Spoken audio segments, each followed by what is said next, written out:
So you think that you got those nouns down pretty well, right? I mean, you've studied the nouns.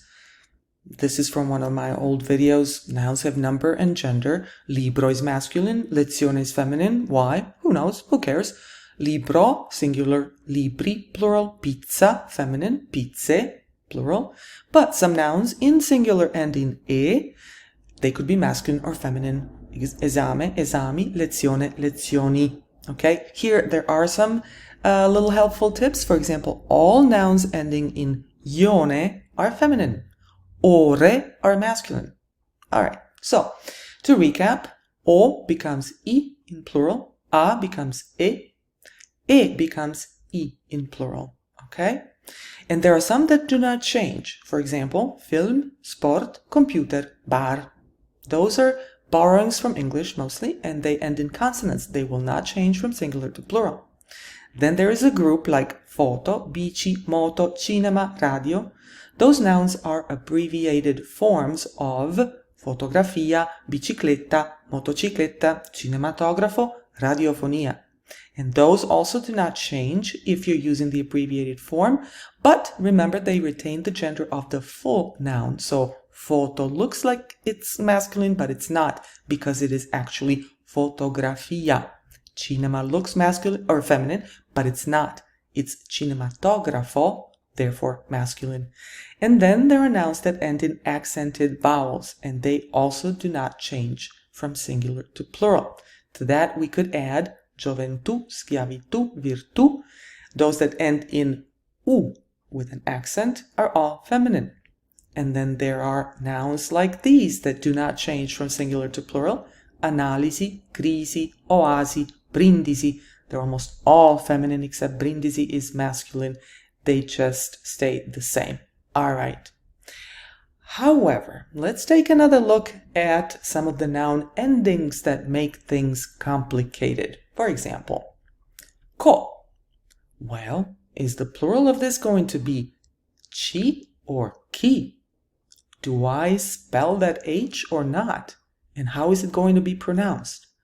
Well, it depends. For example, banco is banchi. Why? Medico is medici. Why? There's actually a reason behind this. Banco, banchi, when the stress falls on the penultimate syllable in the word. However, medico, the stress falls on the third to the last syllable, and therefore the plural is going to be medici. Now, mind you, I am writing a whole bunch of accents in the middle of these words. In Italian, that is not how these words are spelled. This is just to help you navigate this material. However, there are exceptions. Of course, there are always exceptions in Italian. Amico should be amici, but it's not. It's amici. Nemico, nemici. Porco, porci. Greco, greci. These are all exceptions to this rule. All right, so co can be either chi or chi. Let's look at go. Well, what do you know? Same thing. Lago, laghi. But psicologo, psicologi. Asparago, asparagi. And so again, the rule is the same. Penultimate syllable for the stress, it's going to be gi. Third from the last, it's going to be g. How about yo? Nouns that end in yo. Well, their plural is simply I. For example, stadio, stadi. Negozio, negozi. Well, what if it's io? What if the emphasis actually falls on that I and it's pronounced io, not yo, io? Well, then we have to retain that I that the stress falls on. That's a general rule. If the stress falls on a vowel, it has to be retained in plural. All right, so for example, everybody knows the noun zio. Plural is going to be zi. Pendio, pendi. Fruscio, frusci. There are a handful of nouns like that. Okay, let's see if maybe feminine is simpler. All right, it is. If the noun ends in ka, the plural is always going to be che, no matter what. Amica, amiche. What about ga? Same thing. Valanga, valanghe. Always the same. So no difference there. Ga and ga are good. What about cha? Well, it could be che or che. Ha! They're pronounced exactly the same. Che, che. Let's look at some examples. Provincia, province. Camicia, camice. Well, if they're pronounced the same, why is there this difference in the spelling? Why is this extra I there in plural? Well, it has to do with what comes before that ending. If it's a consonant, like in provincia, then it's going to be just province, CE. But if it's a vowel, as in camicia, then the plural can be spelt with CIE. However, that is kind of disappearing more and more, and people are just simplifying and spelling it with CE. Ja, well, you guess it. It's going to be the same exact rule. So, for example, spiaggia, spiagge. Valigia, valigie could be spelt with an I, although they sound exactly the same. Again, we have a consonant before the ending in spiaggia and a vowel before the ending in valigia.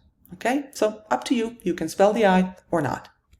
However, if the noun ending is pronounced chia, not cha, chia, then the plural is going to be chie. Remember, if a vowel is accented, you have to keep it in plural. So, farmacia will be farmacie.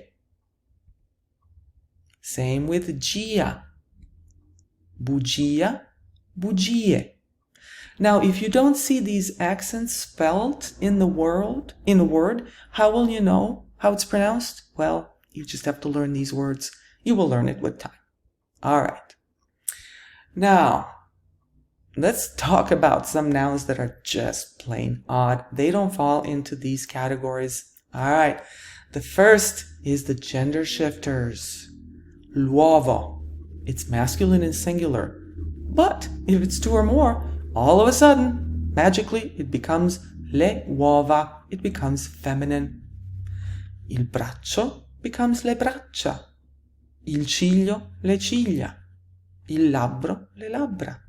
Il ginocchio, le ginocchia. A lot more, especially body parts. And look at the plural. It's not even a normal plural. It ends in a. How strange. Let's see some other strange nouns. These, for example, il muro, they have two plurals, masculine or feminine, but with a pretty significant difference in the meaning.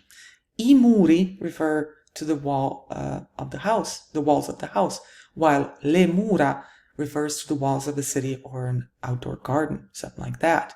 And then we have il membro. It could be I membri or le membra. I membri are members of a group. Le membra are members on a body. Il grido could be I gridi or le grida. I gridi are the shouts of an animal. Le grida, the shouts of a human being. Il corno. I corni are instruments. Le corna are horns on an animal. Or this little sign that you see there made with a hand that serves to ward off evil or some kind of spell that's been cast on you. Hopefully not. And then there are some that are just really ambiguous. Okay, look at these two nouns. Arbitrio or arbitro. One is the arbitration and one is the arbiter. So, look at the plural. So, is it going to be arbitrations or is it going to be referees? Depends on how it's pronounced. So, arbitrio, the plural will be gli arbitri. But arbitro will be arbitri.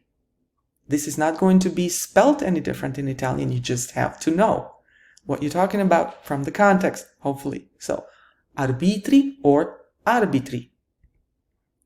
Il principio, il principe.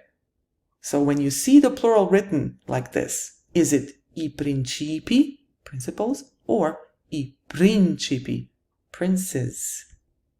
How about this one? This one's crazy because you just don't know.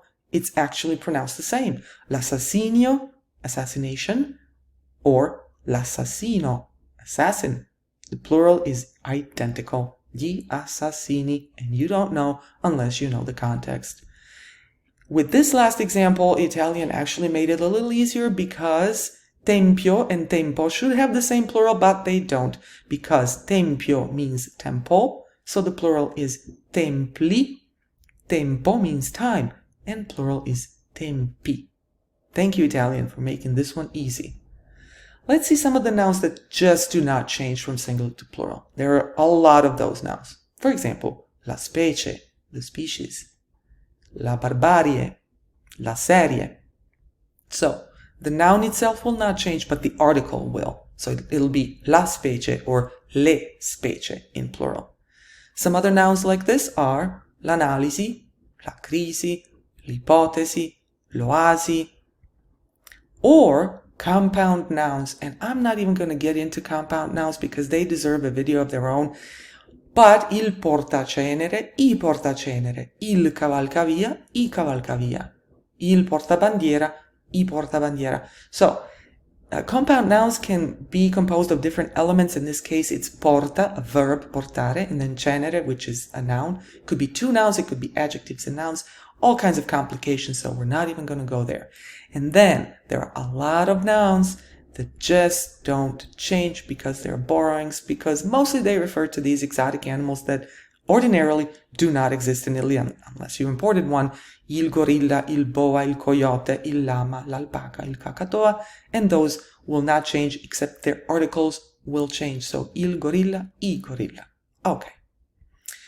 Some nouns are very difficult to actually place and recognize whether they're masculine or feminine. For example, giornalista kind of looks feminine, right? Musicista, pianista, artista.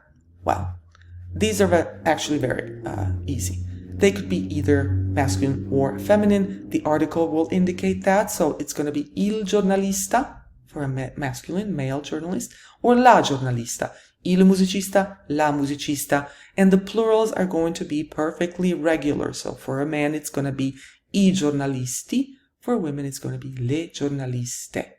Gli artisti, le artiste. I pianisti, le pianiste. I musicisti, le musiciste. Okay?